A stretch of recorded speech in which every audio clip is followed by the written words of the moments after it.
Assalamualaikum warahmatullahi wabarakatuh. Alhamdulillahirabbil alamin.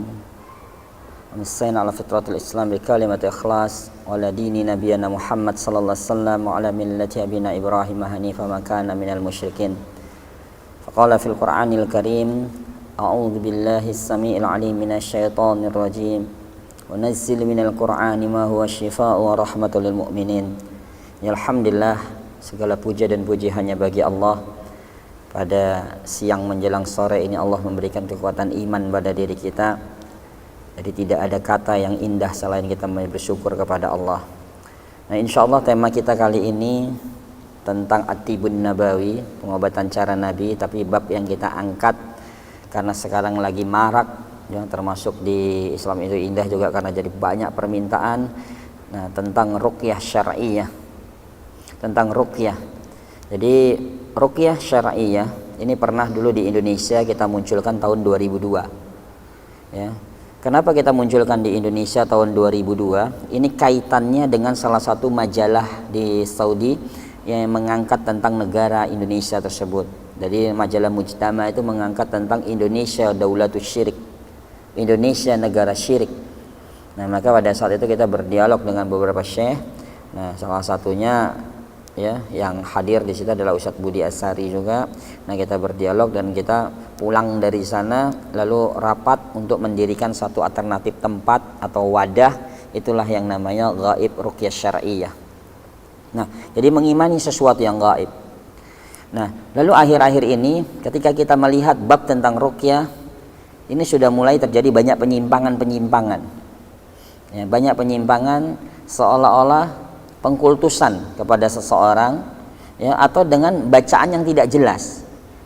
Kalau kita lihat dalam Al-Quran, bahasa Al-Quran tentang kesembuhan itu 3 diantaranya disandarkan kepada wujudnya adalah Al-Quran itu sendiri. Nah, berarti semua ayat dalam Al-Quran itu bisa untuk meruqyah ya, semua ayat dalam Al-Quran itu bisa untuk meruqyah. Dan bagaimana cara meruqyah yang paling baik? Nah, ruqyah yang paling baik itu adalah ruqyah mandiri ya, misalnya dengan telapak tangan kita. Telapak tangan kita itu sakti ya, telapak tangan kita itu sakti. Mana udah sekian banyak bukti dari telapak tangan ini merespon ke semua organ ya. Bagaimana kisah yang sangat sederhana tentang kisah Imam Syafi'i, lahir dari keluarga yang miskin, keterbatasan segala macam. Nah, tiba-tiba ya dia belajar kepada seorang ulama besar, Imam Malik.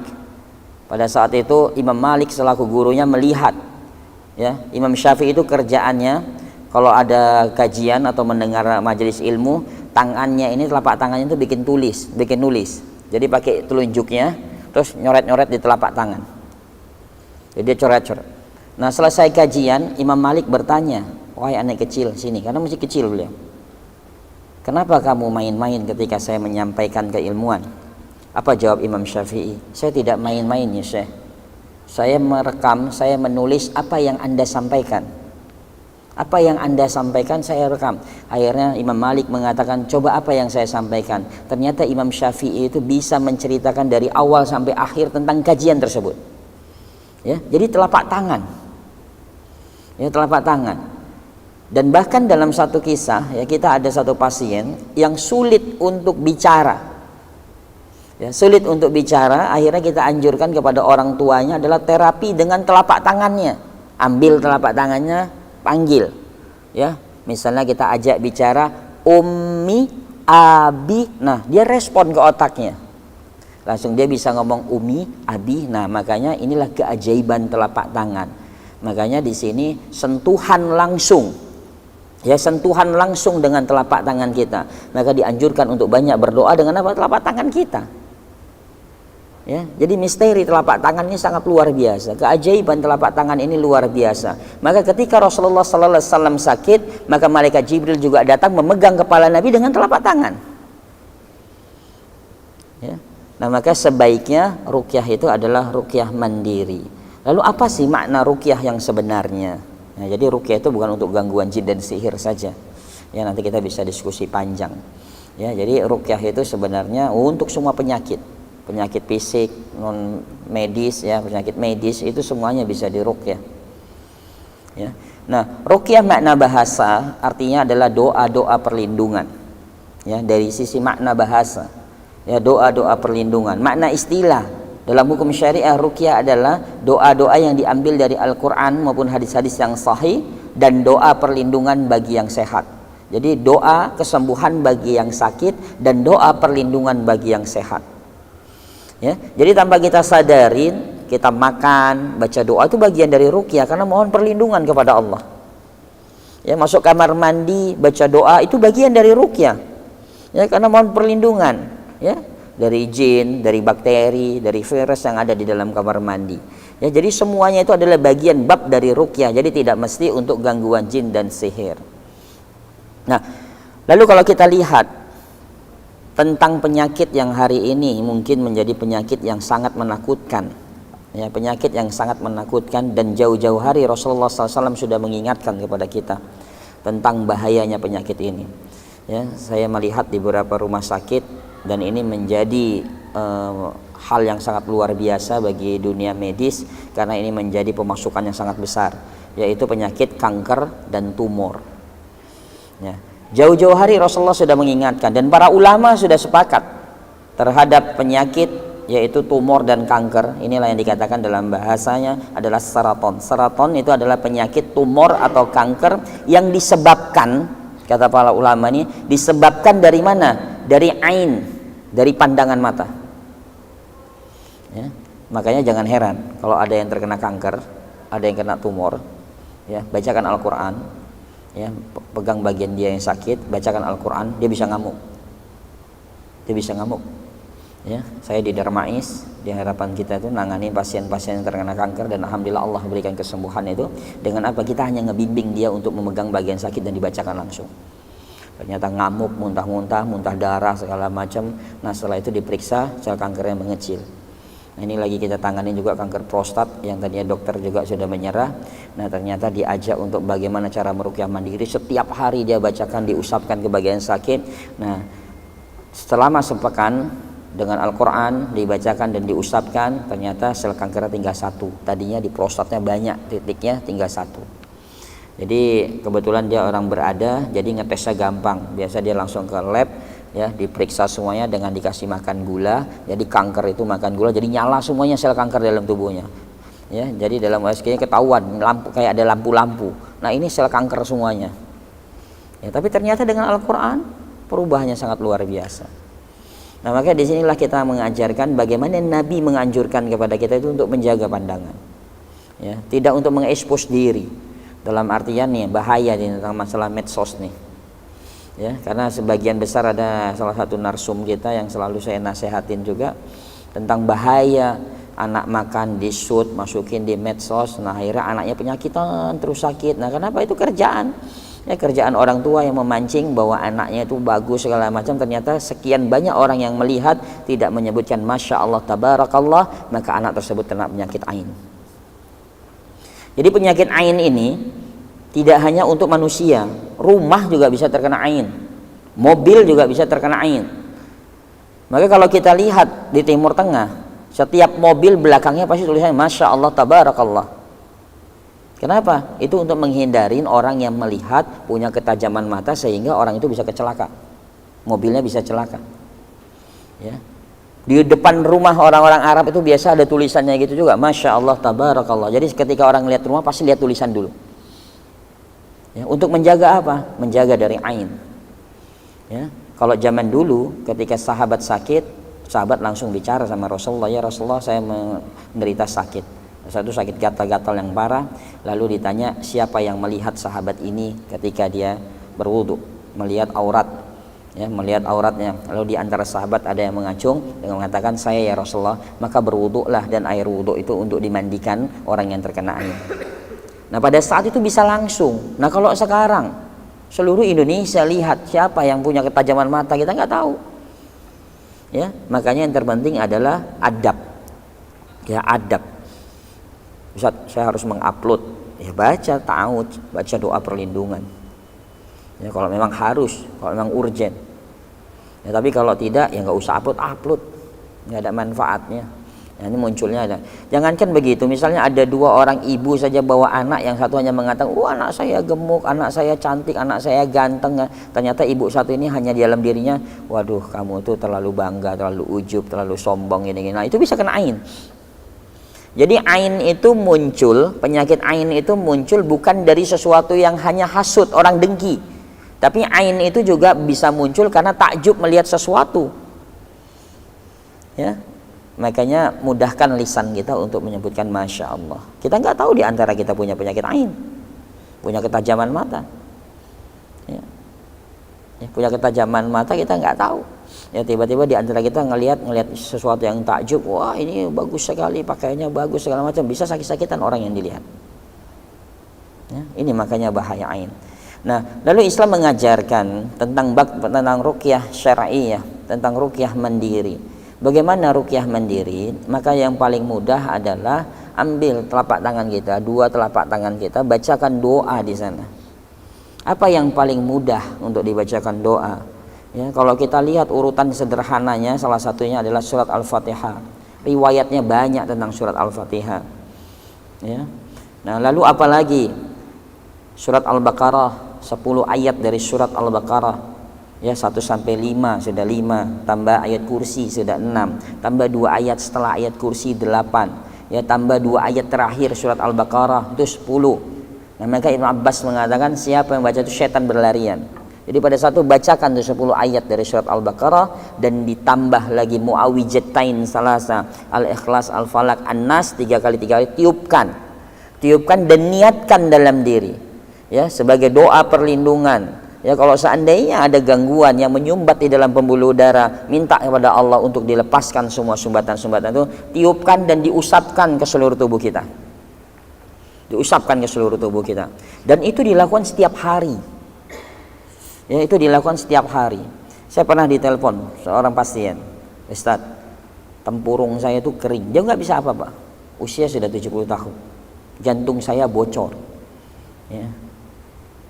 Saya tuh pengen berobat tapi nggak bisa jalan Ustaz. Bagaimana caranya? Akhirnya saya katakan, ibu bisa baca Al-Quran. Bisa Ustaz.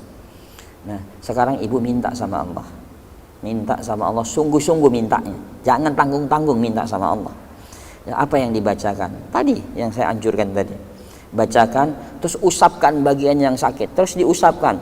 Ibu ada peluang besar untuk Allah berikan kesembuhan karena waktu ibu banyak santainya. Misalnya dia berbaring, udah bacakan, diusap terus. 1 bulan kemudian dia telepon saya, Ustadz, alhamdulillah sekarang saya mulai belajar jalan.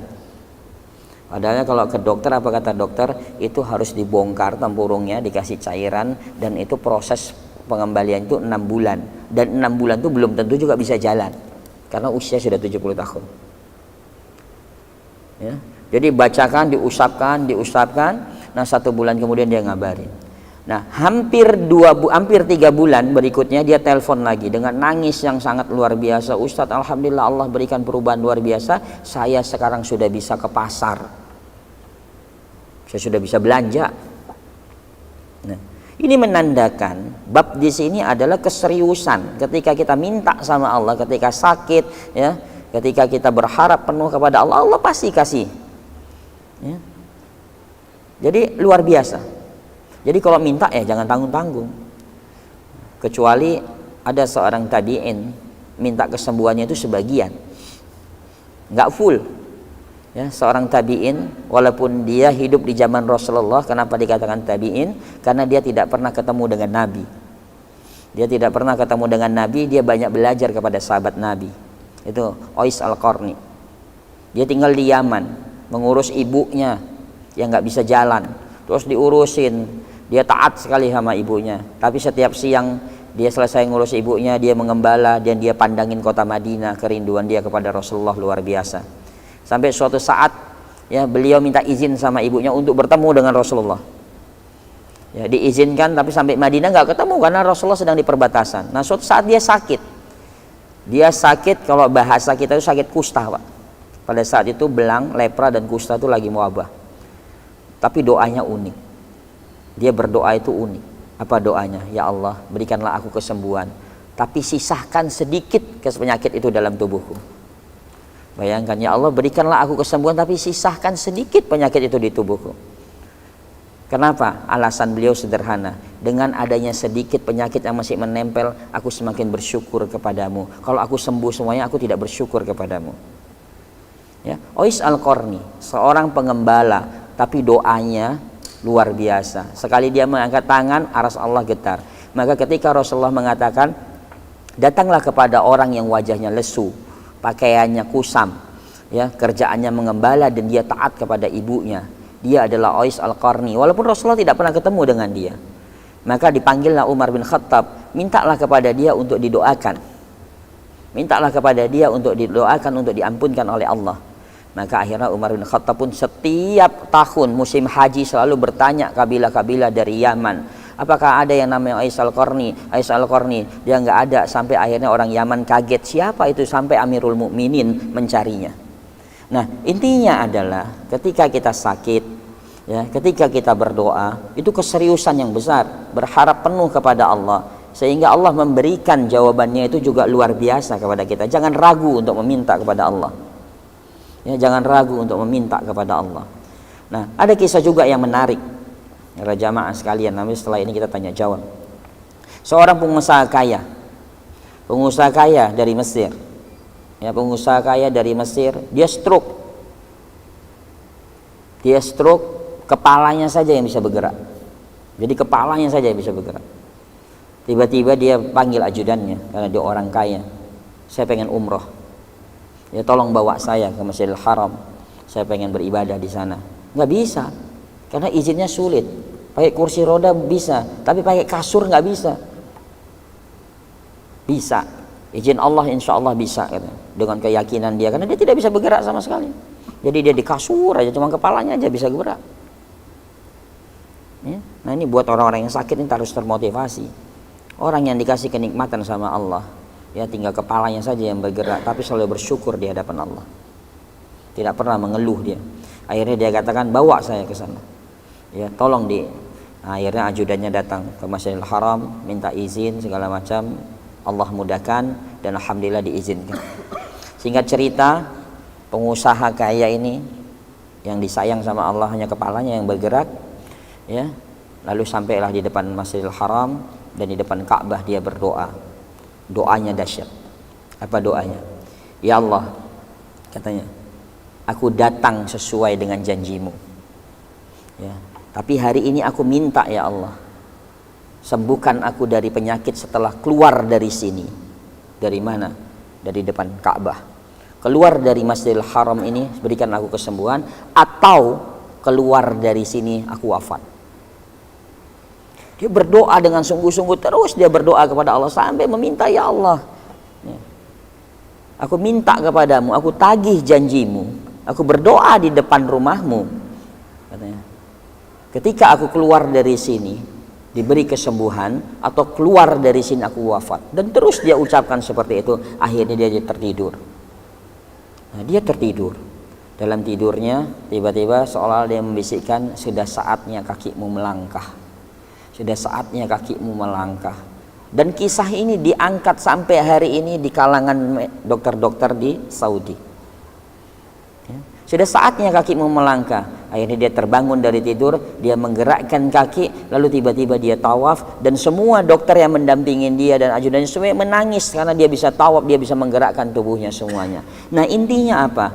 Kesungguh-sungguhan kita meminta kepada Allah. Ya, jadi ruqyah tidak akan baik, ya, kalau kita hanya ketergantungan kepada ustadz. Ya, dalam artian jangan jadikan ustadz itu sebagai bab untuk pengkultusan baru, menjadikan dukun-dukun baru. Tapi kita yakinlah kepada doa kita, percaya dirilah kepada doa kita, karena doa kita itu adalah dahsyat. Orang yang sakit doanya diijabah oleh Allah, maka setan tidak pernah tinggal diam. Ketika sakit pasti ada bisikan, udah datang aja ke sana tempel telur sembuh, udah datang aja ke sana nanti pakai ayam ditransfer penyakit selesai. Itu kerjaan setan. Karena mereka tahu ketika orang yang sakit dia kuat mengadakan tangan kepada Allah, langsung diijabah seketika pada saat itu. Maka setan tidak akan diam, udah biarkan aja kamu, udah kamu nggak usah capek, putus asa aja kamu, bentar lagi kamu meninggal. Ya, bentar lagi kamu mati, itu teman kamu itu kena kanker mati juga. Akhirnya semua orang tidak mau, akhirnya cari alternatif. Nah, akhirnya muncullah kesyirikan baru. Ya. Nah, maka Tibun Nabawi mengatakan bahwa bab di sini adalah tentang sehat itu kembali kepada Al-Qur'an. Ya, kembali kepada Al-Qur'an. Jadi pegang bagian sakit tadi, bacakan, tiupkan, diusapkan. Anaknya sakit, bacakan juga, ditiupkan. Sebaiknya adalah orang tuanya. Ya, abi uminya, ya, ayah bundanya, bacakan. Ya, jadi jangan panik, bacakan, digosok. Insyaallah Allah berikan kesembuhan. Ya, Allah alam bisawab. Ini sebagai pengantar, dan silahkan, karena kemarin saya sampaikan juga kita lebih banyak tanya jawab supaya berkembang pertanyaan-pertanyaan, dan insya Allah kita carikan solusi karena banyak yang hadir. Jadi mudah-mudahan banyak pertanyaan, jadi banyak bekal insya Allah yang bisa kita dapat. Assalamualaikum warahmatullahi wabarakatuh.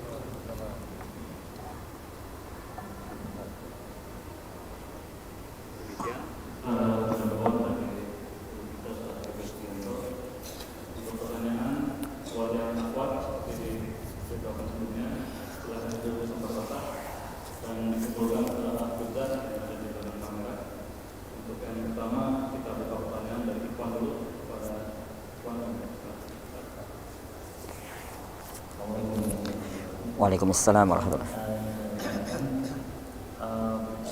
Kalau dalam lembah itu, sangat lembah itu dalam Islam, ya. Baik. Langsung jawab atau kumpulin dulu? Ya, baik. Bismillah. Terapi lebah dalam Islam bagaimana? Boleh. Karena bahasanya itu Allah mewahyukan itu kepada lebah. Wujudnya adalah lebah. Di dalam lebah itu semuanya, berarti bisanya.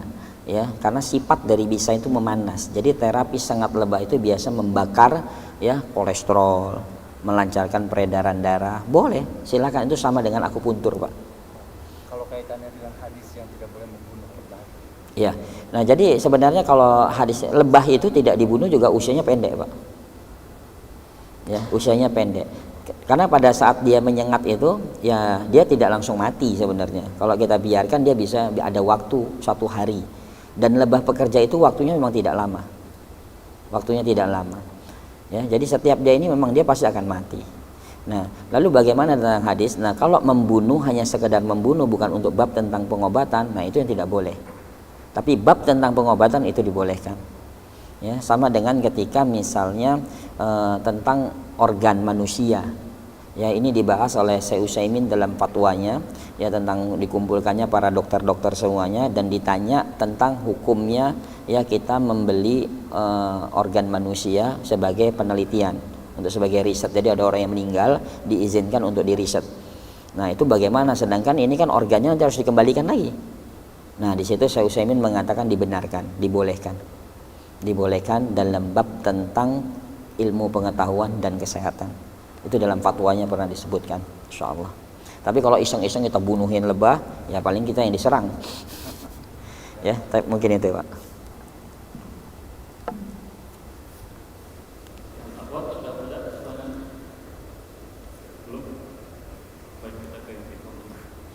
Ya, ikhwan.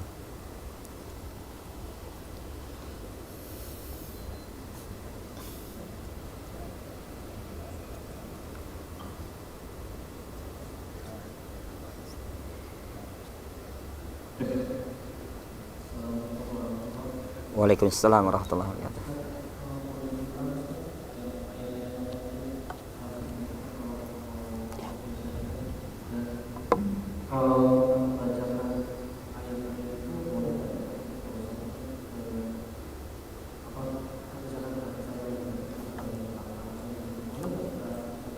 Ya. Ya. Waalaikum. Bismillah. Yang pertama, ini babnya sama ya, untuk meruqyah mandiri diri kita, sama ruqyah rumah juga sama.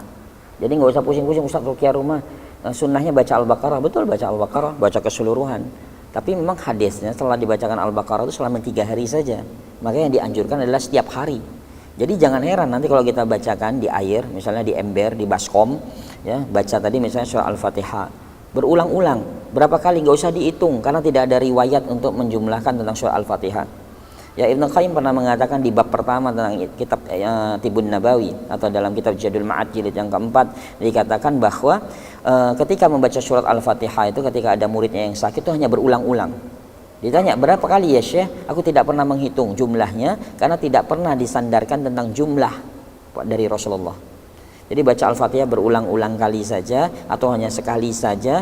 Nah, lalu baca 10 ayat dari surat Al-Baqarah.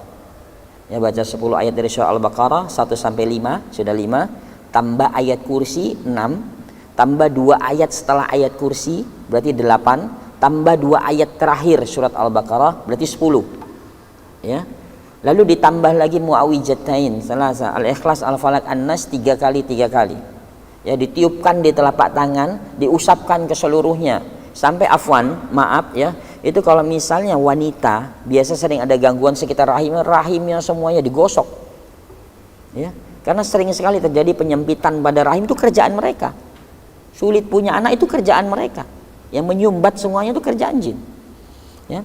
Nah, lalu kita juga niatkan tadi untuk melepaskan semuanya ikatan masalah-masalah ya, yang disebabkan oleh sumbatan-sumbatan dari setan tadi. Maka biasa pada saat kita tiupkan, diusapkan ada terasa panas, bacakan lagi ya, bacakan lagi terus, minta kepada Allah.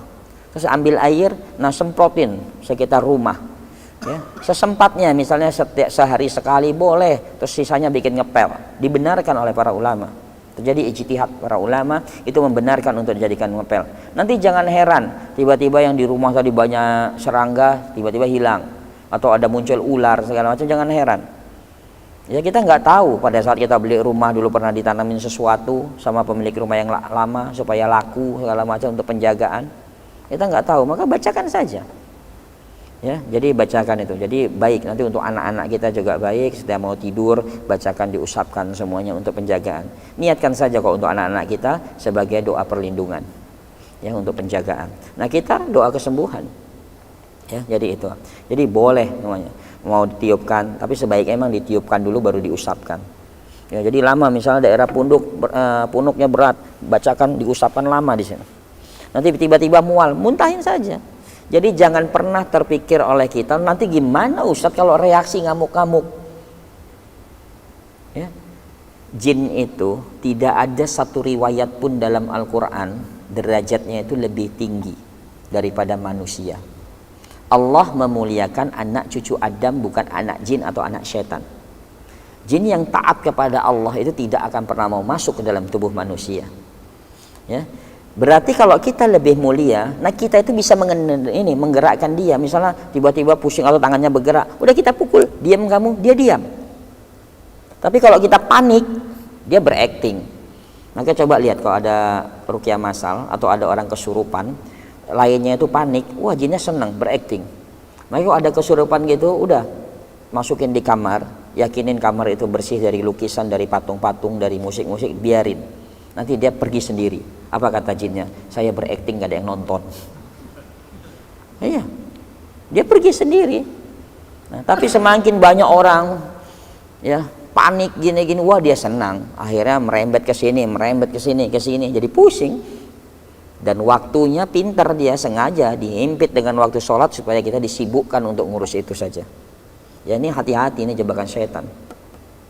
Nah, kayak kemarin Islam itu indah kita ada kan, reaksi gitu waktu zuhur saya tinggal, dia teriak-teriak biarin. Ya, katanya ini nggak ngurusin begitu.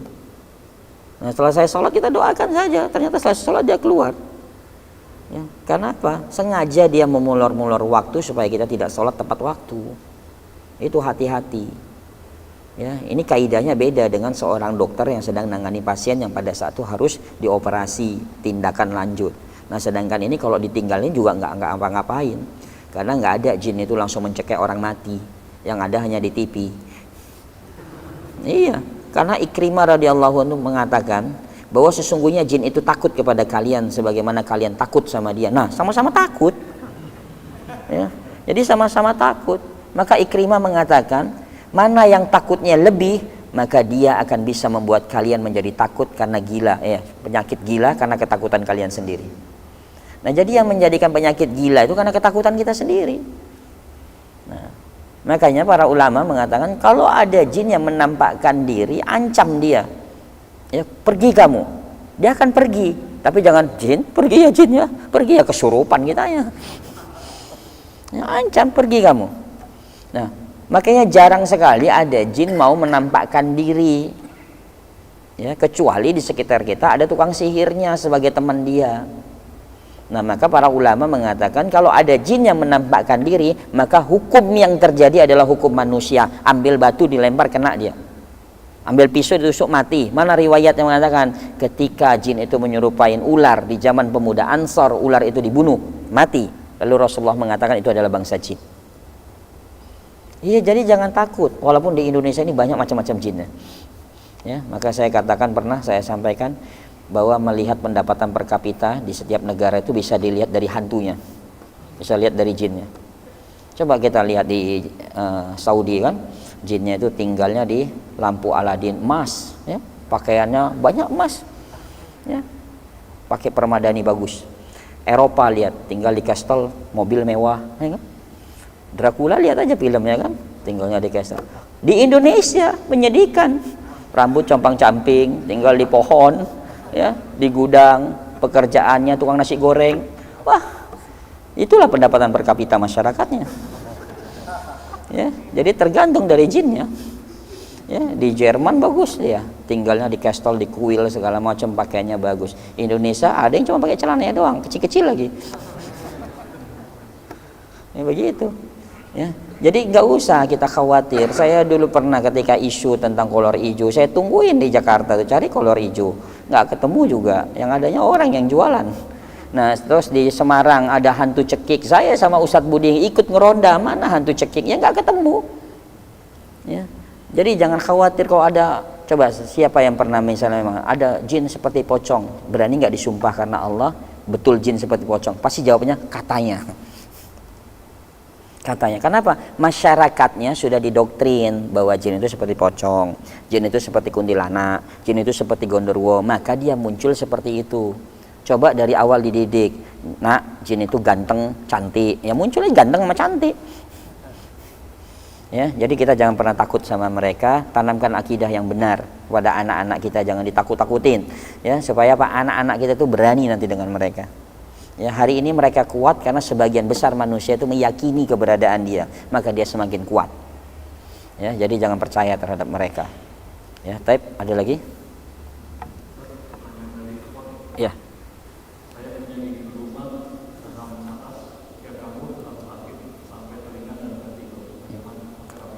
Ya. Type, bismillah, semoga Allah berikan kesembuhan.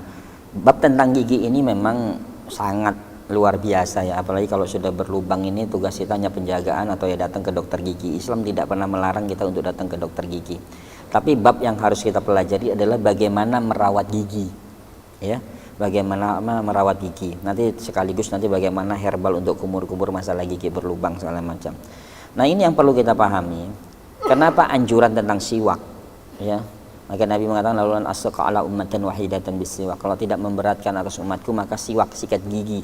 Ya, siwak itu dengan kayu siwak, bukan dengan pasta gigi. Ya. Nah, tapi sekarang berkembang dengan pasta gigi, apa salah? Tidak. Tapi bab tentang bangun dari tidur sebaiknya dengan kayu siwak. Ya, tapi setelah sarapan pakai pasta gigi boleh. Ya.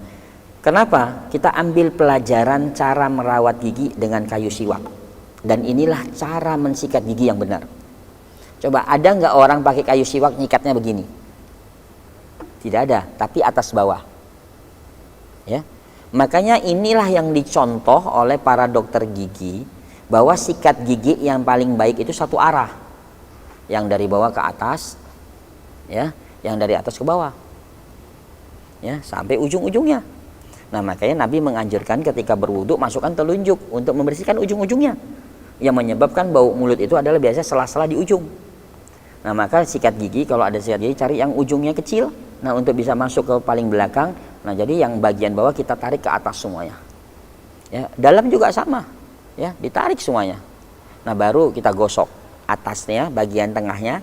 Nah, kita gosok ya, bagian atas giginya kita gosok full, atas bawah kita gosok. Nah, setelah itu anjurannya apa? Tidak langsung kumur-kumur. Ya, setelah sikat gigi itu tidak langsung kumur-kumur, tapi biarkan beberapa menit. Ya, untuk apa? Untuk menyerap. Ya, jadi untuk menjaga ya bakteri-bakteri jahat itu, nah itu akan keluar. Ya, untuk mematikan. Jadi tunggu beberapa menit baru kumur-kumur. Sama dengan siwak. Ya, kebanyakan kita kan habis sikat gigi, wah keluar darah semuanya karena rusak. Ya, lawan arus. polisi aja lawan harus ditangkap. Ya, ini gigi kita rusak. Ya, jadi harus satu arah. Nah, itu harus merawat giginya. Nah, terus bagaimana kalau sudah gigi berlubang? Ya, gigi berlubang. Nah, ini yang perlu kita jaga saja. Salah satunya adalah yang paling mudah itu air hangat dengan cengkeh. Ya, bisa cengkeh, air hangat, atau susah cengkeh Ustaz, pakai sedikit minyak habatus sauda.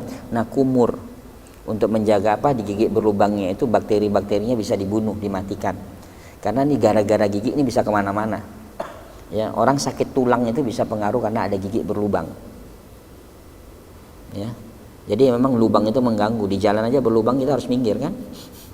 Kalau enggak kita bisa mental. Ya, jadi betul-betul harus dijaga. Nah, tapi yang terpenting lagi memang saraf gigi ini yang mau tidak mau harus ditambal. Ya, karena saya pernah merasakan sakit gigi itu luar biasa sakitnya. Ya, dulu waktu mau ke Mataram langsung tembus ke Banjarmasin, saya tambal gigi karena gigi paling belakang berlubang. Saya tambal, ternyata di kapal laut karena pesawat penuh, akhirnya saya nyebrang dari Bali ke Mataram itu tambalannya bolong, kupas. Wah, sakitnya luar biasa. Tapi setelah nyampe saya harus senyum padahal saya lagi sakit gigi. Nah, merasakan luar biasa sakit gigi. Makanya pentingnya merawat gigi itu. Ya. Jadi dengan habatus sauda tadi, dengan air hangat tuh bisa menjaga maintenance-nya, tapi tetap saraf giginya itu tidak rusak, tidak mati. Jadi ketika masuk makanan ya mau nggak mau harus dibersihkan. Maka disitulah bab tentang Tibun Nabawi, kumur-kumur sebelum makan dan kumur-kumur setelah makan, maka kamu akan sehat. Ya, kenapa kumur-kumur setelah makan? Itu mengeluarkan sisa-sisa makanan di dalam mulut kita. Ya, wallahu a'lam bishawab. Nanti panggil dokter gigi insyaallah kita diskusi di sini. Baik, silahkan yang lainnya. Masih dari anggota dari Ikhwan. Usia saya saat ini 50 tahun. 3 bulan yang lalu saya ke dokter didiagnosa kista. Apakah bisa diterapi dengan rukyah? Ya, baik. Sekalian apa lagi? Cara mengontrol asam lambung untuk usia 50 tahun. Ya, baik. Bismillah. Nah, untuk kista, miom, kanker, tumor itu bisa sangat efektif untuk dirukyah. Ya, rukyah mandiri, ambil air minum, bacakan. Ya, udah gitu apalagi misalnya sering pakai lotion, misalnya ganti dengan zaitun, bacakan di zaitun, diusapkan di rahimnya. Ya, dibersihkan. Nah, terus dibacakan pakai tangan, itu diusapkan rutin, itu sangat efektif. Nah, kalau mau bisa dites. Ya, kan sudah jelas nih berapa senti, posisinya ada di mana. Ya, kita lihat misalnya dia ada 3 titik di jam berapa, misalnya di jam 6 atau jam 2. Nah, ukuran sekian. Oke, sekarang bacakan, diusapkan. Ustaz, jadi perasaan mules-mules, biarin saja. Ya, karena memang itu kerjaannya. Kista tadi, miom, cancer, tumor, itu saratan itu masuk bab tentang dari ain, dari pandangan mata. Ya, dari pandangan mata. Nah, makanya solusinya adalah kita sendiri untuk menterapi. Jadi jangan heran kalau di Bogor kita jadwal konsultasi Selasa Sabtu, kista itu saya selalu pegang bagian yang sakit, coba bacakan saya, ngamuk-ngamuk, bisa sampai goyang-goyang, dan saya nggak mau rukyah, bacakan sendiri terus gerak-gerak. Saya bilang, Ustaz nggak bisa bicara katanya kan, dia tulis nggak bisa bicara Ustaz. Saya bilang udah dalam hati, lawan dalam hati sampai dia bergerak-gerak segala macam. Setelah itu enak Ustaz rahimnya. Nah, jadi bisa dengan rukyah. Ya. Nah, terus apalagi solusinya? Coba cari kurma ajwa. Jadi makan kurma ajwa. Ya, makanya disitulah bab ketika nikah. Ya, ketika nikah itu sebenarnya harus khutbah nikah itu dijelaskan anjurannya untuk makan kurma ajwa dulu. Ya, pada saat mau beribadah suami istri. Kenapa babnya juga minum susu? Nah, ini salah satunya adalah untuk menjaga rahim dari gangguan jin, ya, dari sihir. Ya, makanya ada adab. Ya, kenapa harus berwudu, sholat sunnah dulu, ya, makan kurma, minum susu. Ini adab. Dan ini jarang kita pahami. Ya, main nikah aja, setelah itu udah terserah bebas. Ya, nah ini makanya jangan heran nanti padanya akhirnya ada gangguan.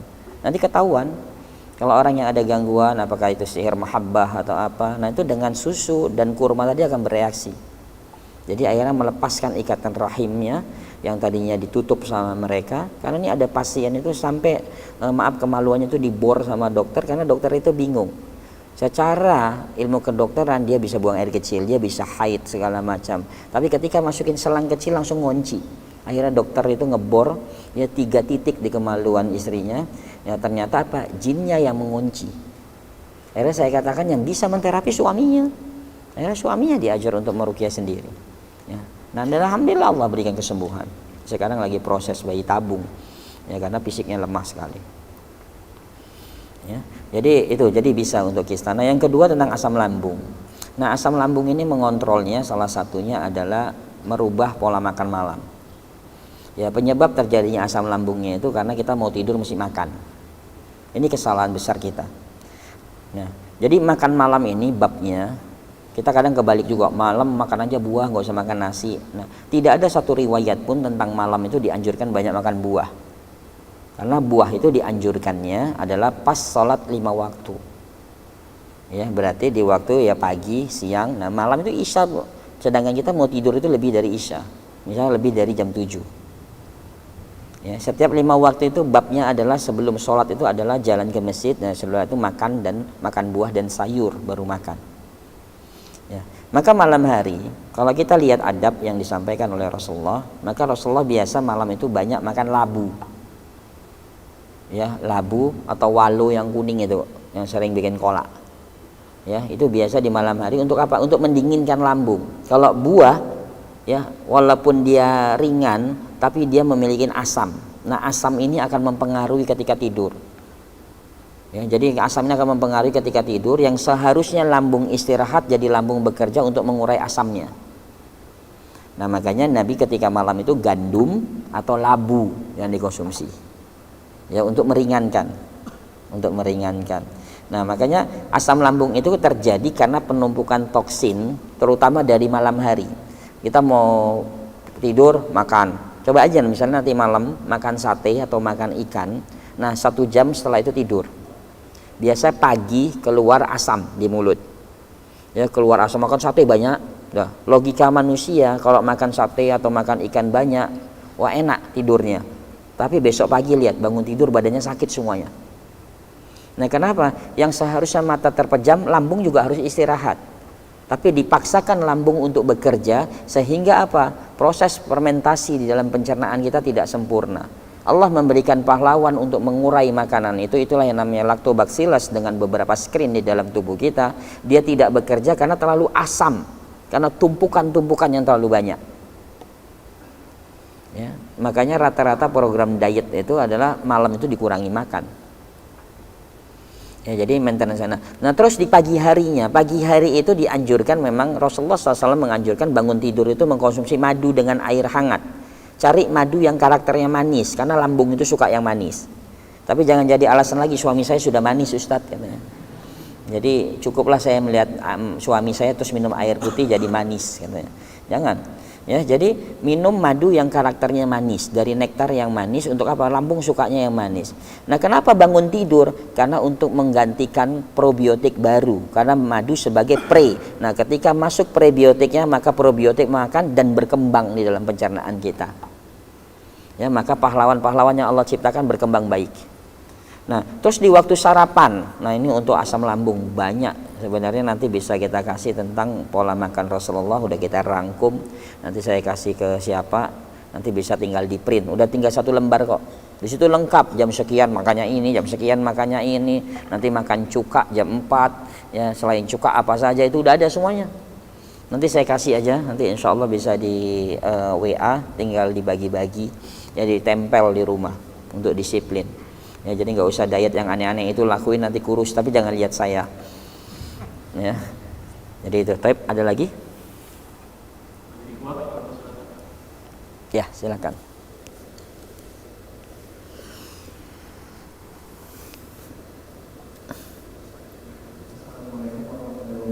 Waalaikumsalam warahmatullahi wabarakatuh.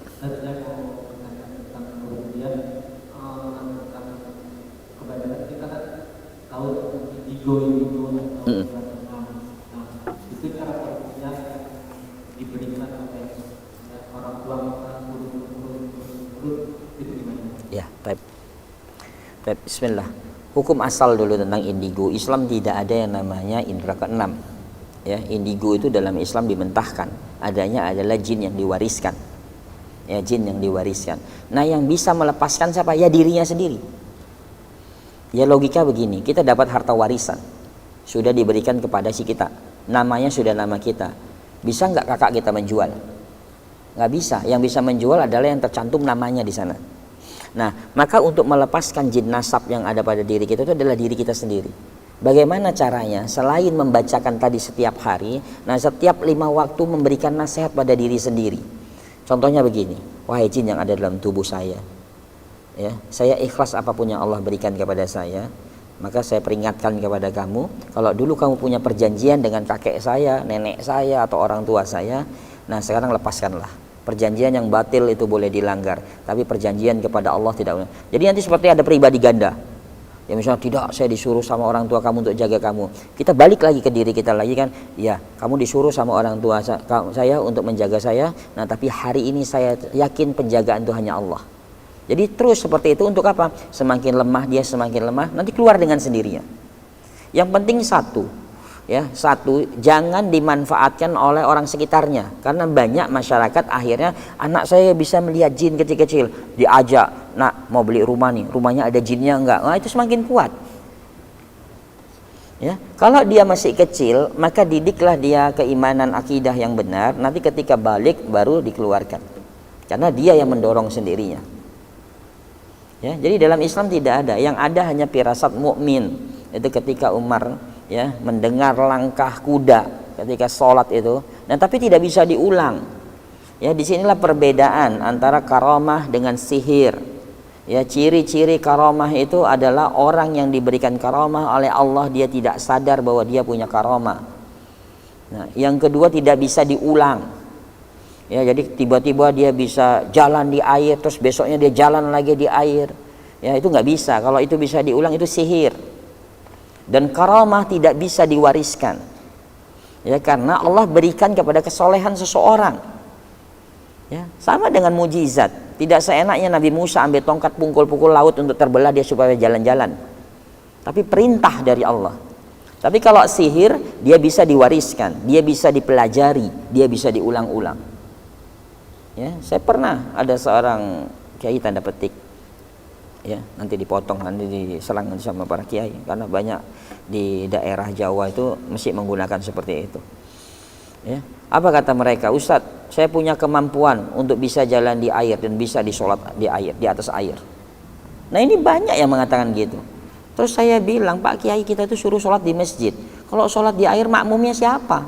Kodok. Ya, yang lainnya nggak ada yang bisa sholat di air. Ya. Nah ternyata apa? Dia katakan, sebelum saya dapat karomah, bahasa mereka karomah seperti ini, saya disuruh puasa sawah. Apa tuh Pak Kiai puasa sawah? Selama 40 hari macul di sawah. Waduh, macul sampai buka. Ya, setelah itu puasa kelapa. Apa Pak Kiai puasa kelapa? Setiap 40 hari manjat pohon kelapa.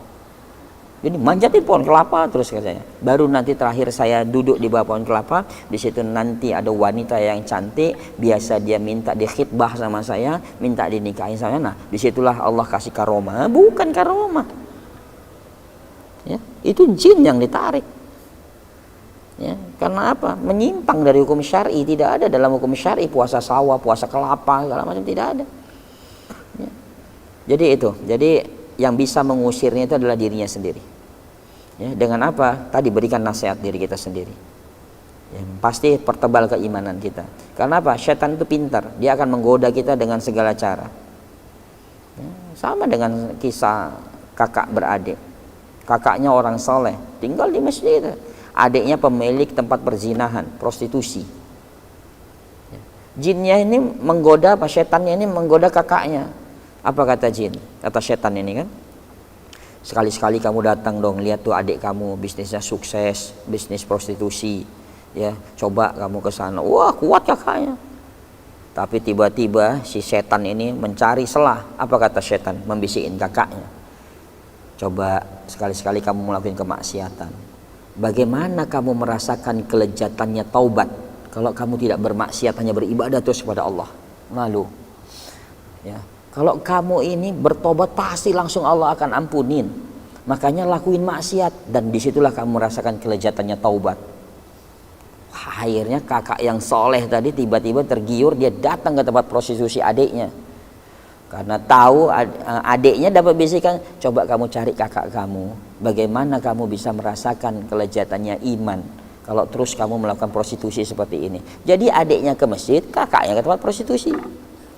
Nah, ketika dilayanin wanita segala macam, gempa, meninggal seketika, kakaknya meninggal di tempat prostitusi, adiknya meninggal di masjid. Ya. Nah, makanya di sini kita harus hati-hati. Ya, kita harus hati-hati tentang masalah bab iman. Ya, makanya jin tadi akan lari dengan keimanan yang baik. Insyaallah, wallahu a'lam bishawab. Baik, ada lagi?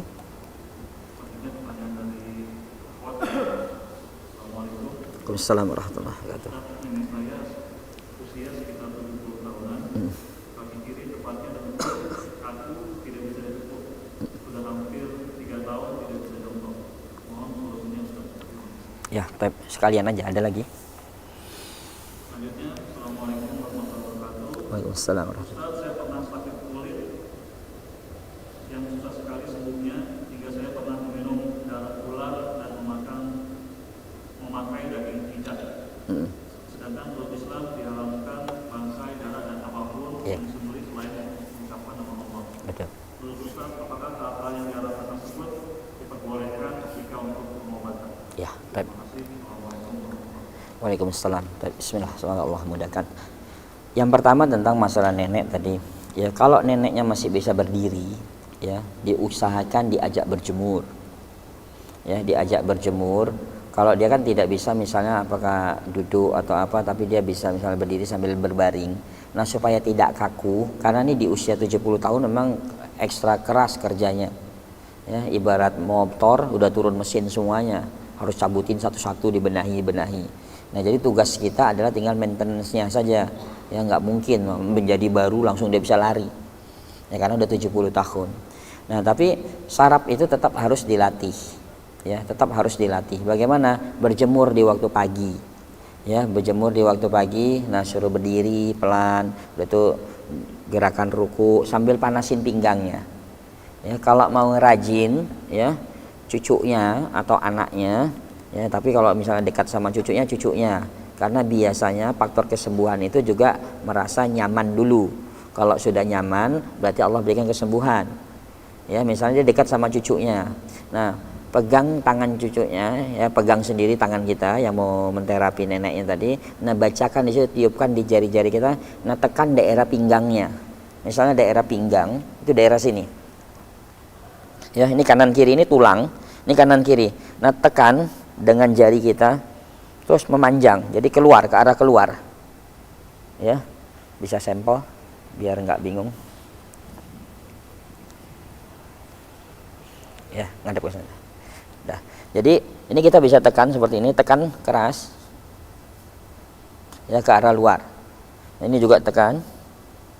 Nah, ini sama kanan kiri. Nah, terus tulang belakang, tulang ekor. Nah, ini kita tekan juga sampai pas di ujungnya.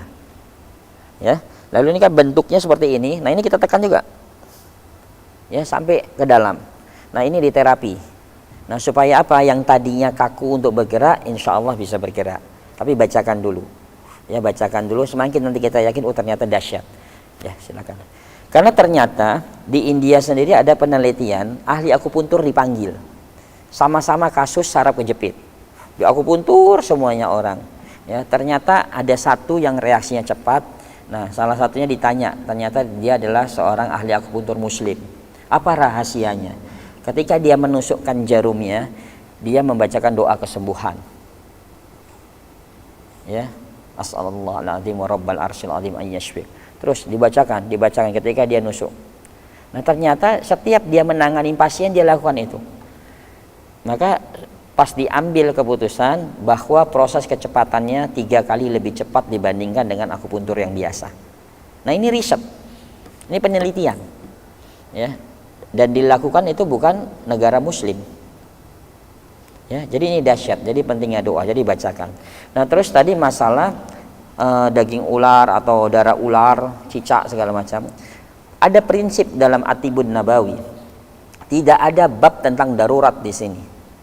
Ya, Allah tidak turunkan obat dari sesuatu yang haram. Dari sesuatu yang haram tidak akan bisa menjadi obat. Tapi bagaimana Ustaz sudah bercampur, bertobat aja kepada Allah. Ya, bertobat kepada Allah. Minta ampun kepada Allah. Ya, jadi sebenarnya kalau kita bicara tentang iman, bab tentang iman, orang yang sakit itu kalau keimanannya baik itu dia nggak akan mau cepat sembuh. Ya, makanya kenapa saya katakan orang yang sakit itu lidahnya itu tajam. Lidahnya tajam, dia pasti akan dekat kepada Allah selalu. Maka selalu saya juga ceritakan di setiap majelis ilmu, ya, ingat dialog Allah dengan malaikat Jibril. Ya, Allah pernah berdialog dengan malaikat Jibril di arasnya Allah. Di langit itu Allah memanggil malaikat Jibril. Si Fulan itu usianya berapa lama lagi di dunia? Lalu malaikat Jibril mengatakan usianya 5 tahun lagi. Lalu apa kata Allah? Kasih dia sakit. Setelah dikasih sakit, malaikat Jibril bertanya, ya Allah kenapa dikasih sakit? Karena kalau dia usia 5 tahun lagi, dia wafat, dia tidak akan dapat menggantikan surgaku. Tapi dengan sakit, dia banyak menyebut namaku, maka aku berikan surga yang terbaik untuk dia. Ini dialog Allah dengan malaikat Jibril. Ya. Makanya orang yang sakit ini luar biasa sebenarnya. Maka saya selalu katakan, cobalah cari cintanya Allah. Ketika sakit, ketika sehat, cari cintanya Allah. Ya. Jadi gimana caranya? Munculkan setiap hari itu untuk memunculkan asma Allah, nama Allah. Kita sebutkan nama Allah. Seperti orang untuk mencintai seseorang, biasa kalau disebut namanya tuh wah ser-seran. Nah, kita munculkan begitu. Sebagaimana Rasulullah SAW ketika mau memperbaiki sendal aja dia berdoa, meminta kepada Allah, minta izinnya, Allah izinkan aku memperbaiki sendal. Mau ke pasar dia berdoa, ya Allah izinkan aku membeli garam. Ya. Nah, kalau setiap hari kita mencontoh sebagaimana Rasulullah saja seperti itu, nah maka lihat aja perkembangan selama 1 pekan. Apa yang terjadi? Ya, lisan kita itu tajam. Ya, misalnya kita mau kerja, izin dulu ya Allah, saya hari ini mau bekerja. Udah nyampe kantor, ya Allah izinkan saya untuk menulis segala macam. Jadi selalu ada komunikasi. Nah, kalau itu sudah dibangun, ya walaupun kita orang yang tidak terkenal, kita sedang sakit segala macam, tapi ingat, ya makhluk langit yang Allah ciptakan itu pasti mencintai kita. Karena Allah yang pertama akan memanggil mereka dengan mengatakan aku menyintai fulan, aku mencintai fulana, maka jaga dia. Jaga dia. Nah, akibatnya apa? Orang yang tidak terkenal tapi terkenal di langit. Ya kan? Seperti siapa? Sahabat yang tidak dikenal di kalangan sahabat. Orang yang kerdil, jelek segala macam. Julaibib. Apa? Ketika orang datang, dia datang mau meminang seseorang, baru jalan aja langsung tutup pintu. Wah, saya nggak mau karena dia kerdil orangnya, cacat, jelek. Julaibib. Tapi suatu saat apa kata Rasulullah? Wahai Julaibib, siap nggak kamu menikah? Siap ya Rasulullah, tapi tidak ada wanita yang mau sama aku. Kata Nabi, ada di sana ada anak raja, ya cantik dan soleha. Nanti saya yang minta kepada raja tersebut untuk menikahkan dengan engkau. Akhirnya datang Rasulullah ke sana. Rajanya ketakutan. Jangan-jangan Nabi datang ke sini untuk meminang anak saya untuk dinikahi dengan Julaibib. Ya, akhirnya sampai dan Rasulullah langsung mengatakan tujuan saya ke sini adalah mau meminang anak Anda untuk dinikahi dengan Julaibib. Lalu tiba-tiba raja terdiam dan anaknya mengatakan kalau Rasulullah yang minta maka aku akan mengabulkannya, aku akan mau. Nah, pada saat baru menikah, belum diapa-apain, Rasulullah memerintahkan wahai Julaibib kita jihad. Bayangkan, baru menikah, belum diapa-apain, ya tiba-tiba ada perintah. Wahai Julaibib kita jihad. Julaibib ini tidak pernah tinggal jihad. Sahabat tidak kenal dia. Ya tiba-tiba pas malam dia terlihat tersenyum-senyum lagi tidur. Lalu Rasulullah mengatakan, ada apa Julaibib? Kenapa tidur senyum-senyum? Apa kata Julaibib? Tadi aku bertemu dengan seorang wanita cantik dalam mimpiku, tapi ketika aku pegang tangannya, dia menjawab, belum sah wahai Julaibib, besok siang kita ketemu. Nah ternyata siang hari dia syahid. Dia syahid. Ya, siang harinya dia syahid dan sore hari Rasulullah mengatakan berapa pasukan kita yang syahid. Disebutkanlah sekian ya Rasulullah. Ada satu lagi yang belum dihitung. Ada udah semuanya ya Rasulullah. Jadi sahabat nggak kenal dia. Maka kata Nabi biar saya yang mencari yang satunya lagi. Nah ternyata itulah Julaibib. Apa kata Nabi? Langsung Nabi mengangkat tangan, wahai Julaibib, sudah saatnya engkau ya meminang, dan hari ini bidadari itu rebutan untuk mengambil dirimu. Makanya apa? Makhluk yang tidak terkenal di dunia tapi terkenal di langit. Ya, makanya dari mana? Karena cintanya kepada Allah. Ya, karena cintanya. Makanya sakit itu jangan jadi alasan kita, wah ini sesuatu yang haram masuk, jangan. Ya, jangan sesuatu yang haram. Ya, banyak kisah-kisah. Ya, ketika dikatakan sekarat, ada seorang sahabat pada saat itu ditahan oleh pasukan Persia. Ditahan untuk mengakui bahwa saya adalah Tuhan kamu. Tidak, saya tidak mau. Akhirnya penjarakan dia sampai 1 minggu, dia tidak dikasih makan. Terus siapkan makanan dari daging babi yang paling enak di kerajaan ini, dikasih dia tidak makan, tidak mau. Sampai akhirnya dia udah lemas-lemas ini, nah kasih minuman khamar, bisa jadi dia sudah lemas-lemas, dia akan minum. Tidak, padanya di situ babnya sudah darurat, udah mau mati. Nah akhirnya dia digotong untuk ketemu raja. Kenapa kamu tidak mau makan daging babi? Kenapa kamu tidak mau minum khamar? Sedangkan kamu sudah mau mati. Saya lebih senang mati segera untuk bertemu dengan Allah dan bertemu dengan para bidadari dibandingkan 1 tetes darahku pun bercampur dengan sesuatu yang khamar, yang haram. Lalu kalau begitu, pasukan dia masukkan semuanya di penggorengan. Jadi ada penggorengan besar, itu hukuman bagi orang yang tidak taat sama raja pada saat itu. Dengan api yang panas mendidih, dimasukkan 30 pasukannya. Hancur, tulangnya hancur, semuanya hancur gitu masukkan. Tiba-tiba dia nangis. Nah raja mengatakan bisa jadi dia akan berubah pikiran, ya, karena dia menangis karena ketakutan. Lalu dipanggil, apakah kamu mau ngakuin saya sebagai tuanmu dan kamu masuk ke dalam agama kami? Ya, kamu akan mendapat sebagian istanaku, kamu akan mendapat anakku yang sekian banyak pangeran akan mau. Dia, aku tolak, tapi aku akan nikahkan kepadamu. Lalu aku menangis, kata seorang sahabat tersebut. Aku menangis itu bukan aku takut, tapi aku sangat menyayangkan kenapa nyawaku cuma 1. Kalau nyawaku banyak, aku pengen mati semuanya di penggorengan itu. Nah ini menandakan kekuatan iman. Ya, jadi tidak ada bab yang menjadikan kita akhirnya melanggar hukum-hukum syar'i, yang haram menjadi halal dalam bahasa darurat. Ini sudah mau mati. Ya. Urwah bin Jubair kena penyakit kakinya, gergerik itu ya bisa dikatakan penyakit kusta, pembusukan. Ya. Dipanggil ahli pengobat pada saat itu, tabib-tabib, karena temannya Urwah itu raja besar. Ditanya bagaimana caranya menyembuhkan kakinya Urwah, maka seluruh ahli mengatakan dia harus dipenggal kakinya. Nah terus bagaimana supaya dia tidak kesakitan? Solusinya hanya 1 raja, dia harus mabuk, dia harus diminumkan khamr. Lalu Urwah mengatakan jangan, aku tidak mau. Ya. Lalu bagaimana caranya? Tenang, aku akan berzikir kepada Allah, lihat wajahku memerah, potong kakiku. Ya, akhirnya dilihat dia berzikir merah, dipotong, dia tidak merasakan sakitnya. Tapi permasalahannya yang terjadi pada Urwah tidak hanya begitu. Pada saat dipotong darahnya nggak berhenti-berhenti.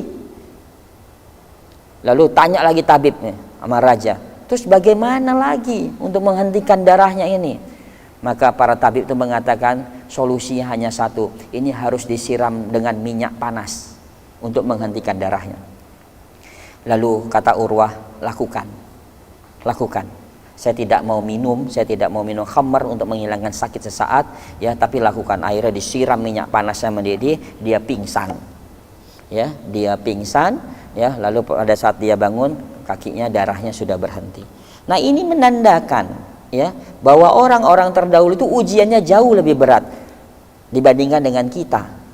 Ya, para ahli surga itu diuji dengan Allah. Ya, makanya kita nggak sebanding. Tadi baru sakit sedikit aja kita ngeluhnya luar biasa, tapi setelah sembuh lupa dengan keluhan-keluhan kita. Ya, Urwah bin Jubair, ya, ketika dia selesai begitu, tiba-tiba datang lagi ke seorang raja, orang yang buta, digotong segala macam. Lalu ditanya, kenapa kamu digotong? Raja, dalam perjalanan menuju ke sini saya itu membawa anak, membawa harta saya, ya, pasukan saya semuanya.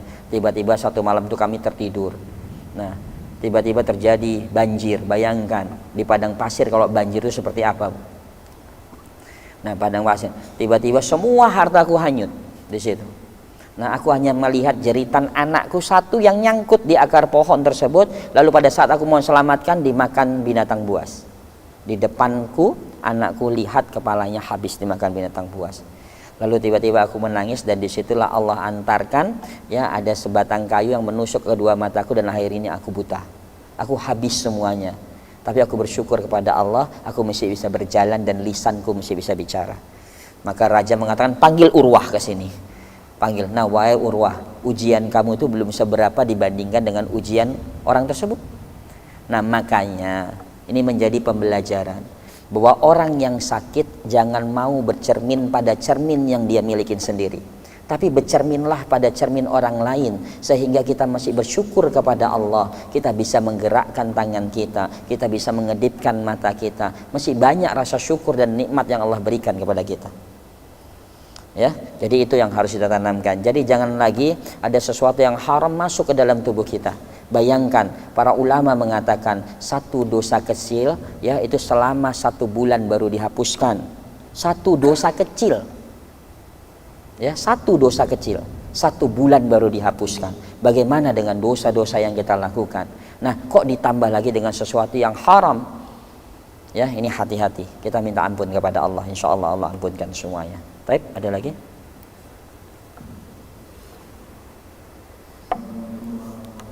Waalaikumsalam warahmatullahi wabarakatuh. Ya.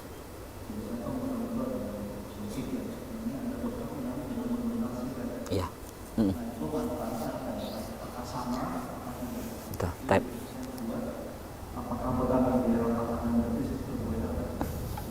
Ya. Assalamualaikum. Baik, bismillah. Ini masih ada pertanyaan lagi atau terakhir? Ada akhwat. Ya. Sekalian aja. Nanti yang dari ikhwan juga ada yang ngacung-ngacung. Cara mengobati penyakit pigmentasi kulit vitiligo. Kemudian ada lagi pengobatan stroke yang sudah 5 tahun. Ya. Sekalian yang ikhwannya, sekalian penutup 4.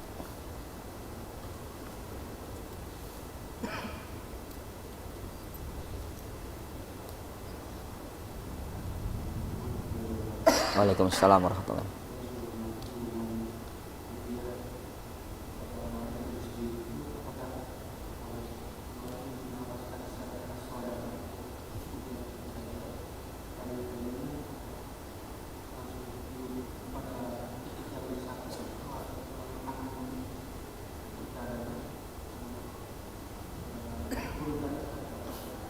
Ya.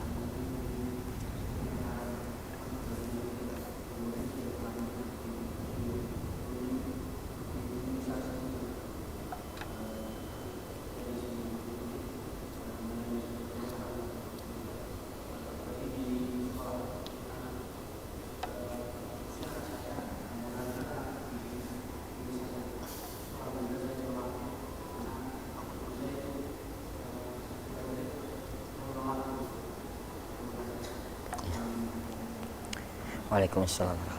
Ya, tapi yang pertama vitiligo, ya, masalah pigmen, ya. Nah, pigmen ini memang agak sulit, ya, apalagi vitiligo itu. Ada beberapa pasien saya kulitnya itu ngelupasin semuanya, jadi putih nggak karuan. Tapi yang saya tanya tentang pola hidupnya. Akhirnya karena dia sudah 3 kali datang belum ada perubahan, saya tanya kerjaannya di mana. Ternyata dia kerjanya di poto udara.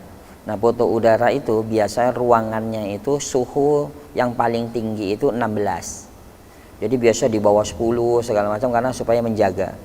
Nah, saya katakan, nah itu terjadi karena kreatin, sel kulit mati kita tidak terlepas. Nah, dan ini ditandakan ketika kena cahaya matahari pasti sakit sekali. Pasti sakit sekali. Ya, iya Ustadz. Nah, terus solusinya bagaimana? Ya memang ini butuh waktu lama. Ya, walaupun sel kulit itu biasa berkembang, terjadi regenerasi sel itu 4 sampai 7 hari. Ya, 4 sampai 7 hari terjadi regenerasi sel. Ya, kreatin kita akan terjadi kalau dikulpasin segala macam gitu. Nah, tapi butuh lama untuk mengembalikan pigmennya. Di dalam herbal yang punya kandungan pigmen, tapi ini belum pernah diuji langsung ke kulit yang sudah terkena. Tapi diteliti di Afrika, orang tuanya hitam dua-duanya. Ya, bapaknya hitam, ibunya hitam, dan gennya itu hitam semuanya. Bukan ada misalnya kayak kakeknya bule atau apa, tapi ini hitam semuanya.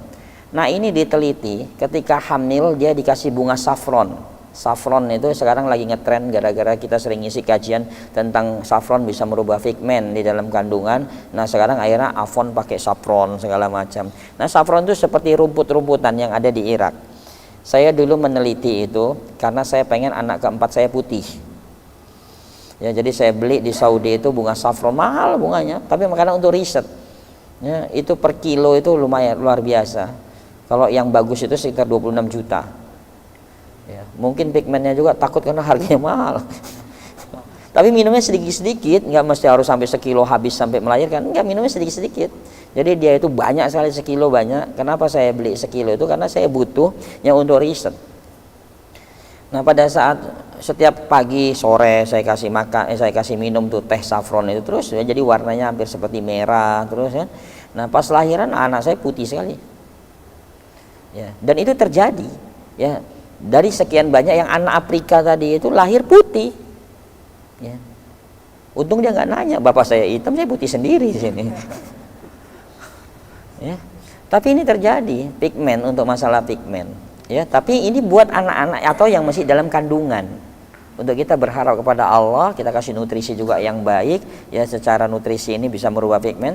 Nah, tapi kalau untuk orang dewasa, ini terus terang saya belum pernah sampai sembuh total segala macam bisa kembali lagi kulitnya itu saya belum pernah. Ya. Tapi memang untuk mengatasi peradangannya, iya, ya kasus tadi yang kerja di foto udara tadi, ya sudah mulai ada perubahan.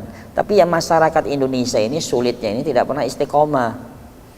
Ya tetap aja Ustadz, aduh saya kalau diem aja di rumah, kan saya solusinya satu pada saat itu keluar dari kerjaan itu. Ya bayangkan kalau suhunya bisa di bawah 10 tiap hari dia seperti itu, ya udah jelas pasti kulitnya akan kering, ya sel kulitnya mati, rusak. Jadi ketika terjadi pengangkatan sel kreatin tadi, sel kulit mati, nggak akan terlupa. Saya lihat timbunan, ya akhirnya merusak kepada pigmen di dalam kulit kita. Ya, saya tidak bisa menjawab banyak tentang masalah pigmen karena terus terang untuk orang dewasa, ya saya belum pernah untuk riset sampai sembuh, sampai ada pigmennya stabil. Tapi kalau untuk anak-anak memang saya pernah, dan itu pernah terjadi di Afrika dan di Malaysia. Ya, risetnya ada. Tapi untuk orang dewasa saya belum pernah. Allah alam bisawab. Nanti insya Allah kita cari coba. Ya, terus yang berikutnya masalah stroke. Ya, stroke sudah 5 tahun. Ya. Stroke 5 tahun, kalau dia memang masih bisa menggerakkan tangan, masih bisa walaupun agak berat tapi masih bisa berdiri, maka solusi yang paling baik adalah latih jalan di kolam renang. Kenapa saya katakan melatih jalan di kolam renang? Kalau dia masih bisa jalan ya, walaupun agak diseret-seret. Nah rata-rata penderita stroke itu kakinya pasti akan seperti ini, dia mencengkram. Kenapa? Kalau dia suruh jalan di lantai atau di tanah, otaknya ini berpikir ketakutan, nanti kalau saya jatuh diketawain, malu. Akhirnya dia nahan, ya nahan. Akhirnya kekuatannya nggak stabil. Tapi kalau di kolam renang, ya kita ajak jalan, kita pegang, dia lepas juga tidak ada masalah. Ya, makanya saya buat klaster stroke itu setiap hari Senin. Jadi pasien stroke yang udah lumayan. Nah sekarang mereka sudah mulai latihan tangan. Jadi saya angkat pakai kayu, saya ajak di kolam renang. Nanti dia sudah jalan, saya lepasin kayunya kan, ternyata dia bisa jalan. Nah, karena apa? Merubah mindset, merubah sugesti yang tadinya kalau jalan harus sama tongkat. Kekuatannya tongkat itu harus kita rubah. Karena saya sadis kalau ngelatih orang, ya ada ibu-ibu 7 tahun kena stroke, orang Depok pakai tongkat, nggak bisa jalan. Saya hanya minta sama anaknya karena usianya udah hampir 70, saya bilang bisa nggak nginep di Bogor?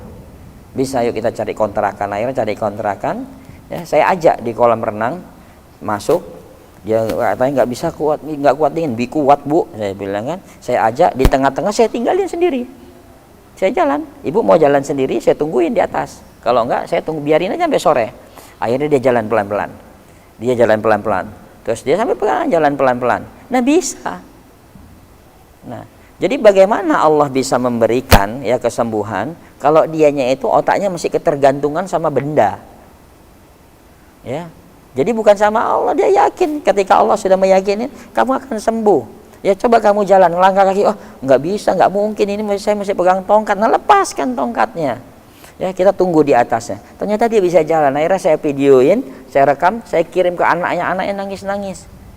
Nah, saya bilang ya sebenarnya sudah kuat kakinya untuk melangkah, tapi karena kalau di semen takut jatuh, diketawain cucu. Ya jatuhin, akhirnya dia juga pegang ngeri, ya mendingan pakai tongkat. Ya, jadi harus dilatih. Penderita stroke harus dilatih. Nih saya lagi kemarin waktu ngisi acara di Rumil, Rumah Ilmu di Depok, kebetulan naik Gojek, macet. Di situ tiba-tiba Allah kasih ilmu baru. Ya tiba-tiba saya memikirkan bagaimana rahim ya membungkus ya bayi di dalam kandungan. Wah, saya akhirnya memikir ini teori stroke bisa diatasi dengan teori rahim. Ya, teori rahim untuk menggerakkan tangan. Ini mulai Senin kemarin saya mulai riset. Jadi pasien stroke itu saya bungkus pakai kain. Saya bungkus pakai kain, dia pegangan seperti ini. Jadi tangannya dibungkus, nah terus dia suruh tiduran. Jadi dia suruh goyang-goyang sebagaimana bayi di dalam rahim. Nah, ternyata cepat sekali memusingkan tangannya. Nah, makanya saya bersyukur kepada Allah. Allah pada saat itu di Gojek dikasih ilmu saya tentang teori rahim. Ya, karena awalnya saya taunya Rumil, wah ini pasti tentang program kehamilan. Jadi saya hanya mikirkan teori apa. Nah, ternyata Rumil itu rumah ilmu. Ya, salah saya nyiapin tentang kesuburan. Ya, tapi alhamdulillah. Jadi dari situ saya mengingat, wah ada teori rahim. Kenapa rahim itu dibungkus? Ya seperti itu. Ternyata ini untuk menjaga. Oh berarti saraf-saraf akan berfungsi. Nah kembalikan lagi kepada hukum asalnya. Nah makanya kemarin saya beli kain panjang saya bungkus. Ya tinggal kepalanya doang.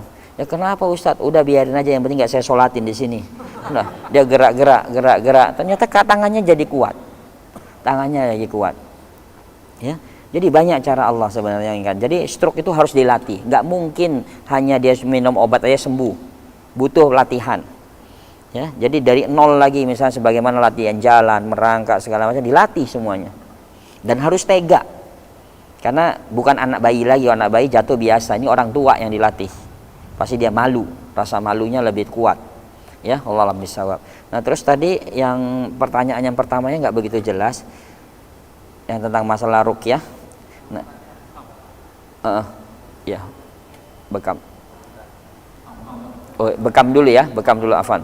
Nah, masalah bekam. Apa perbedaan bekam ya dengan jarum atau dengan silet? Silet tidak direkomendasikan karena silet itu tidak steril. Silet itu yang di lem itu adalah tengahnya, sela-selanya itu terbuka, airnya masuk debu. Nah, dan itu besinya itu bukan besi murni ya, tapi bekarat. Maka ketika dia merobek epidermis kita, maka hati-hati infeksi. Kalau mau dengan sayat itu biasanya dengan bisturi, pisau bedah. Memang hadisnya adalah sarto, sayatan halus. Jadi sayatan ya hadisnya. Tapi kembalikan lagi, orang ini nyaman nggak ketika mau bekam lihat pisau aja udah takut. Ya kan? Pisau udah takut. Ya, karena saya praktekin membangun sugesti orang. Jadi kemarin pasien stroke itu, wah ini mau nggak mau supaya jalan ini saya siapin es batu, setelah itu palu, ya, terus pisau. Udah ketakutan dia lihat pisau. Padahal pisaunya itu untuk apa? Motong esnya. Palunya bukan ngancurin es batunya. Tapi lihat pisau, palu, es sudah ketakutan. Otaknya sudah, waduh ini mau diapain sama Ustadz? Ya, jadi kalau dia nyaman dengan jarum, bekam dengan jarum tidak ada masalah. Ya. Lancing sekarang, lancet sekarang itu jarumnya itu seperti pisau. Ya, jadi bukan runcing begitu saja. Maka cari coba jarum yang bagus, biasa dia seperti tajam pisau. Jadi pada saat ditusuk dia robek kulit itu, maka bekas bekamnya itu biasa ada seperti sayatan. Nah, kalau jarumnya baik. Ya, jadi nggak ada masalah. Memang kalau hadisnya itu adalah sarto sayatan. Ya, tapi terkadang sayatan ini terlalu dalam juga bahaya. Makanya saya selalu katakan kalau mau sayatan banyak belajar dengan orang-orang medis ya untuk kedalamannya. Ya, jadi kadang kita kontrolnya lemah. Dulu saya belajar nyayat tuh 6 bulan, balon ditiup, disayat-sayat sampai nggak meledak. Di Indonesia gampang, sehari belajar udah sayat, udah tusuk, langsung besok ahli bekam. Saya 6 bulan untuk nyayatin, balon ditiup, sayatin sampai nggak meledak. Itulah yang diambil dalam sayatan. Ya, tapi gitu setiap pasien saya tanya, bekam mau dengan jarum apa pisau, gitu ngeliat pisaunya, jarum aja lah Ustadz, nggak berani saya. Nah, jadi cari nyamannya. Kalau nyamannya dengan jarum, ya jarum. Ya, jadi cari nyaman. Nah, terus berikutnya, untuk di betis sama di paha, ya betis dan paha itu silakan. Ya, yang nggak boleh itu di ketiak. Nih, kelenjar limpatik itu hati-hati. Ya, sesuatu yang bolong misalnya di anus, ya, boleh itu di pusar, ya itu nggak boleh. Dan di lipatan, ya seperti di daerah di sekitar selangkangan itu hati-hati karena banyak kelenjar-kelenjar aktif di sana. Ya, jadi cari yang aman. Maka muncullah 9 titik sunnah, lainnya pengembangan. Di betis ada titik sunnahnya. Ya, di pangkal paha ada. Ya, itu boleh insya Allah, nggak ada masalah. Nah, terus urutan dalam ruqyah, ya tadi urutannya tadi bacakan, tiupkan, diusapkan semuanya dari kepala. Ya. Atau mau bagian yang sakit aja, silahkan, boleh. Ya, tapi yang bagus seluruhnya. Berulang-ulang, bisa 2 kali, 3 kali, silahkan. Itu efektif. Ya, baik, mungkin itu. Ya, baik. Ya, kita kembalikan kepada MC-nya. Demikian kajian kita pada kesempatan yang hari ini, semoga banyak hikmah dan berfaedah. Mohon maaf apabila ada kekurangan. Kita tetap membaca doa otomatis. Subhanallah wa bihamdihi, asyhadu an la ilaha illa anta, astaghfiruka wa atubu ilaik. Waalaikumsalam warahmatullahi wabarakatuh.